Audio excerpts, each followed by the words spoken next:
অধ্যক্ষ মহোদয়, কাজিৰঙাত এখন 5 ষ্টাৰ হৈছে। মানুহে ভাল পাব লাগে যে টকা দিব পৰা টুৰিষ্ট আহিব। টকা কোনে পাব? হাতীৰ মাউতে পাব, জীপ সাফাৰীয়ে পাব, তাৰ দোকানীয়ে পাব, তাৰ ৰাইজে পাব।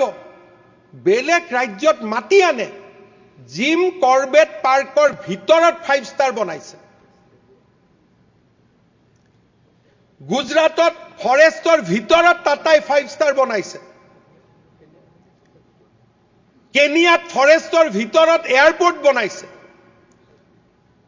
আৰু অধ্যক্ষ মহোদয়, মোৰ কাৰণে ইমান সমস্যা যে এখন মাত্ৰ 5 ষ্টাৰ দিবৰ কাৰণে মানুহে টকা খৰচ কৰিম বুলি কৈছে, তাতো মই সংগ্ৰাম কৰি আছো।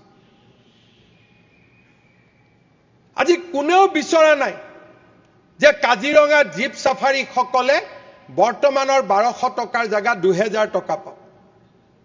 আৰু উৎপাদন হওক কাজিৰঙাত। তেওঁলোকে বিচাৰিছে যে কাজিৰঙাৰ জীপ সাফাৰী কেইটা কেনেকৈ দুখীয়া হৈ থাকিব পাৰে।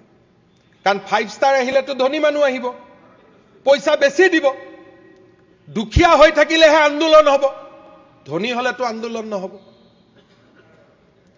আজি কোনোবাই, আজি মই আচৰিত হওঁ যে মানুহে আবেদন কৰিব লাগিছিল এই বামপন্থীসকলে যে চৰকাৰেনো আপোনাক কিয় এৰেষ্ট কৰিব লাগে? আপুনিয়ে নেতৃত্ব লওক এখন 5 ষ্টাৰ অনাৰ ক্ষেত্ৰত, আপুনিয়ে আধাৰশিলা কৰক। যিখন ৰাজ্যৰ মুখ্যমন্ত্ৰীয়ে কাজিৰঙাৰ দৰে ইউনেস্কো হেৰিটেজ সাইটত এখন 5 ষ্টাৰ অনাৰ বাবে সংগ্ৰাম কৰিব লাগে, তেওঁ কিমান দিনে ৰাতি অসমৰ বাবে কষ্ট কৰিব লাগিব অনাগত দিনত, আপুনি মাত্ৰ কল্পনা কৰক। মইতো আচৰিত হওঁ।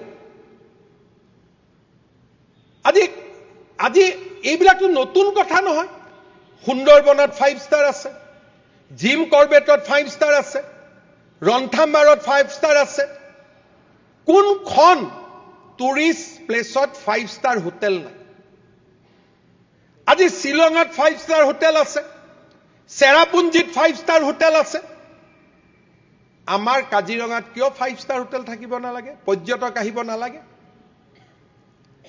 পৰ্যটন এনেকুৱা এটা উদ্যোগ, যি উদ্যোগ আহিলে না প্ৰদূষণ হয়, না খেতিয়কে মাটি দিব লাগে, একো কৰিব নালাগে। মানুহ কেইজন পৰ্যটন মানে অসমত টকা খৰচ কৰিব আহে। আমি জিএছটি পাম, 1000 জনে উদ্যোগ পাব।